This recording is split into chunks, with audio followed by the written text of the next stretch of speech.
Literally কি বাজে একটা ব্যাপার হলো না। আমি না হোয়াটসঅ্যাপের মধ্যে ট্রাই করতেছিলাম, আমি ভুলে গেছিলাম 13 মিনিটেরগুলো যায় না, এত বড় 3 মিনিট 3 মিনিট করে দিচ্ছি, ওইগুলোও যায় না। তো আমি কোথায় যেন ছিলাম, ও হ্যাঁ।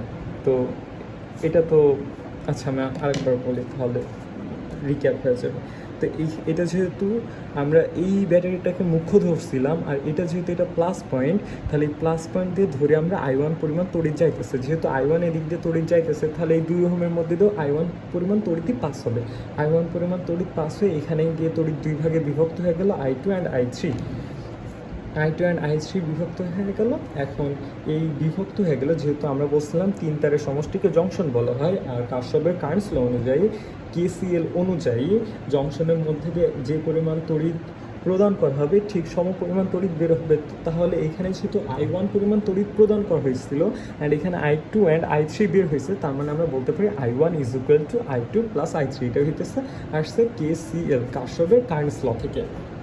আর এটাকে আমরা সাজানোর জন্য এইভাবে লিখছি, এই I2 অ্যান্ড I3কে এদিকে নিয়ে গেছি, এটা পরে বলতেছি। তো যেহেতু এইখানে I2 পরিমাণ তড়িৎ আমরা দেখতে পারতেছি যে এইটা যেহেতু অন্য একটা ব্যাটারি, তো এইটা মাইনাসের দিকে প্রবেশ করছে I2 পরিমাণ তড়িৎ, তাহলে আমরা বলতে পারি যে I2 প্লাস দিয়েও I2 পরিমাণ তড়িৎই বের হয়েছিল। কারণ আমরা কি জানি, কারণ আমরা জানি যে বর্তনীতে যে পরিমাণ তড়িৎ প্লাস চিহ্ন থেকে বের হয় সেই পরিমাণ তড়িৎ আবার মাইনাসে ফিরে আসে। তো যেহেতু এখানে মাইনাসের মধ্যে I2 পরিমাণ তড়িৎ গেছে, দেন প্লাস থেকেও তার মানে I2 পরিমাণ তড়িৎই বের হয়েছিল। দেন I2 পরিমাণ তড়িৎ যদি এদিক দিয়ে যায় তাহলে এখানে আবার আছে 5 ওহম রোধ, তাহলে 5 ওহম রোধের মধ্যে দিয়েও I2 পরিমাণ তড়িৎই গেছে। অ্যান্ড I2 পরিমাণ তড়িৎ যাওয়ার পরে এদিক থেকে এই যে এটা পাস করে এদিকে আসছে, এদিকে আসার পরে আবার এদিকে গেছে, এদিকে যাওয়ার পরে এদিকেও তো I2 পরিমাণ তড়িৎই গেছে। I2 পরিমাণ তড়িৎ যাওয়ার পরে এখানে যে 3 ওহম যে রোধ ছিল, এটার মধ্যে দিয়েও I2 পরিমাণ তড়িৎই গেছে। কারণ এইখানে তো সমান্তরালের মতো কোথাও বিভক্ত হয় না, সরল একদম শ্রেণীতে আছে, তাই এইখানে 5 ওহমের মধ্যে দিয়েও I2 পরিমাণ গেছে অ্যান্ড 3 ওহমের মধ্যে দিয়েও I2 পরিমাণই গেছে। তো এটা তো গেল এত দূর। ও আর এইখানে যে দেখো, এখানে যে এই I1 এসে I2 অ্যান্ড I3 তো বিভক্ত হয়ে গেল, দ্যাটস মিন এইখানে I3 যেটা আছে ওইটাও এদিক থেকে এসে এই 1 ওহমের মধ্যে দিয়েও I3 পরিমাণ তড়িতে গেছে, তাই না? I3 পরিমাণ তড়িতে এদিক দিয়ে গেছে। দেন আবার এইখানে দেখে এই প্লাস চিহ্ন দিয়ে, যেহেতু আমরা ধরছিলাম 1I1, হ্যাঁ, তো তড়িৎ হইতেছে I1 পরিমাণ তড়িৎ প্লাস চিহ্ন দিয়ে বের হয়েছিল, দ্যাটস মিন এটার যে মাইনাস চিহ্ন আছে এইখানেও I1 তড়িৎই ঢুকছে। অ্যান্ড I1 তড়িৎ যেহেতু এদিক দিয়ে মাইনাস চিহ্নে ঢুকছে, যেহেতু প্লাস থেকে I1 বের হয়েছিল, তাহলে মাইনাস I1 তড়িৎই ঢুকবে। অ্যান্ড I1 তড়িৎ যেহেতু এদিক থেকে গেছে, দ্যাটস মিন এইখানে 4 ওহমের মধ্যে দিয়েও I1 তড়িৎ পাস করেই তো ওদিকে গেছে, দ্যাটস মিন 4 ওহম রোধের মধ্যে দিয়েও I1 পরিমাণ তড়িৎই গেছে। তো এটা হইতেছে অঙ্কের 50%। তাহলে আমরা এখানে কি দেখলাম যে কোন রোধের মধ্যে দিয়ে কী পরিমাণ তড়িৎ গেছে। এখন আমরা কি করব, আরেকটা কাজ করতে হবে, যেইটা হইতেছে এখানে যেহেতু আমরা প্রথমে বলছিলাম না লুপ নিয়ে কথা বলছিলাম, এখানে তো 2টা লুপ আছে, তো ধরি এটা হইতেছে লুপ 1 আর এটা হইতেছে লুপ 2। তো লুপ 1-এর ক্ষেত্রে আমরা কি করব, একটা মানুষ কল্পনা করব। কি করব, একটা মানুষ কল্পনা করব যে হইতেছে ক্লকওয়াইজ হাঁটবে। ধরি এইটা যদি একটা মানুষ হয়, তাহলে এইটা যদি ক্লকওয়াইজ হাঁটে, ক্লকওয়াইজ হাঁটা মানে ক্লকওয়াইজ মানে হইতেছে ঘড়ির দিকে, দেন তাহলে এদিক দিয়ে বর্তনীর মধ্যে সে ক্লকওয়াইজ হাঁটবে। বর্তনীর মধ্যে ক্লকওয়াইজ হাঁটলে তো এমনভাবে হাঁটবে, তাই না? এইভাবে এইভাবে এইভাবে এইভাবে ক্লকওয়াইজ হেঁটে সে নিজের জায়গায় ফিরে আসবে। মানে একটা মানুষ কল্পনা করবো যে বর্তনীর মধ্যে ক্লকওয়াইজ হেঁটে সে নিজের জায়গায় ফিরে আসবে। এটা তুমি যে কোনো জায়গা থেকে কল্পনা করতে পারো, কিন্তু সবসময় কি করবা, এইখান থেকেই ধরবা, এটার জন্য সুবিধা। 2টা লুপে কিন্তু একই জায়গায় ধরবা, এইখানে যেহেতু এখানে ধরছো তাহলে এইখানেই ধরবা। তো এখন আমরা লুপ 1-এর জন্য কারশফের ভোল্টেজ ল অ্যাপ্লাই করব। লুপ 1 এর জন্য কারশফের ভোল্টেজ ল, লুপ 1-এর জন্য কারশফের ভোল্টেজ ল। তাহলে আমরা এখানে দেখতে পারি যে আমরা এখানে হাঁটতেছি উপরের দিকে, দেখতেছো আমরা কিন্তু উপরের দিকে হাঁটতেছি, কিন্তু এখানে I2 পরিমাণ তড়িৎ কিন্তু নিচের দিকে প্রবাহিত হইতেছিল, নিচের দিকে প্রবাহিত হয়ে এদিকে গেছে। যেহেতু আমরা উপরের দিকে হাঁটতেছি আর এখানে তড়িৎ নিচের দিকে প্রবাহিত হইতেছে, দ্যাটস মিন আমরা মাইনাস লিখব। এইখানে এই তড়িতের সাথে এই রোধটার গুণ দিব আর সামনে মাইনাস লিখব। মাইনাস কেন লিখব? কজ আমরা যাইতেছি উপরের দিকে আর তড়িৎ যাইতেছে আমার বিপরীত দিকে, এই জন্য এখানে হবে মাইনাস। তো এইখানে লিখব -5 ওহম I2, -5 ওহম গুণন I2। আবার এইখানে দেখো, এইখানে যেহেতু এইখানে তার কোনো রোধ নাই, তো আমি এদিক দিয়ে হাঁটতেছি, কিন্তু এইখানে দেখো ব্যাটারি আছে। এখন ব্যাটারি থাকলে কি করবা? আমি তো এদিক দিয়ে হাঁটতেছি, আমি যেহেতু এদিক থেকে হাঁটতেছি আর এইখানে যেহেতু ব্যাটারি আছে, তাহলে আমি কি করব?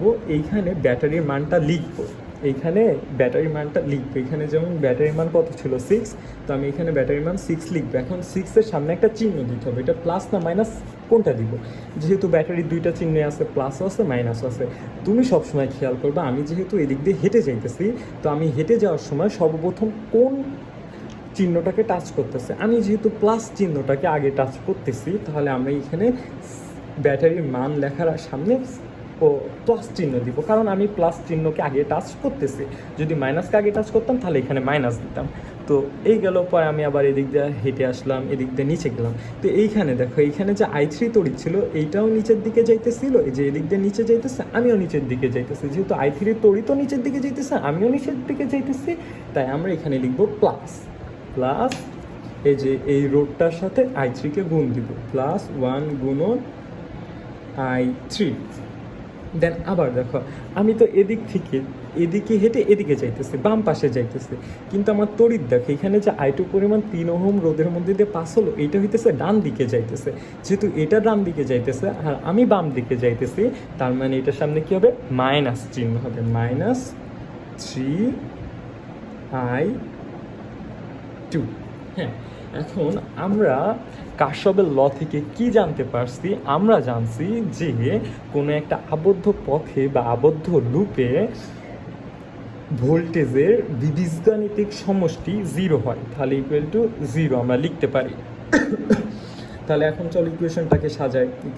সাজালে কি হবে? এখানে যেহেতু -5 ওহম I2 আছে আর এইখানে -3 ওহম I2 আছে, তাহলে মাইনাস মাইনাসে প্লাস, তাহলে -8 ওহম I2, অ্যান্ড এইখানে আছে একটা I3 আছে যেটা সামনে প্লাস, তাহলে +I3, আর এইখানে যে 6 ব্যাটারি আছে +6, এটাকে ওই পাশে নিয়ে গেলে হবে -6।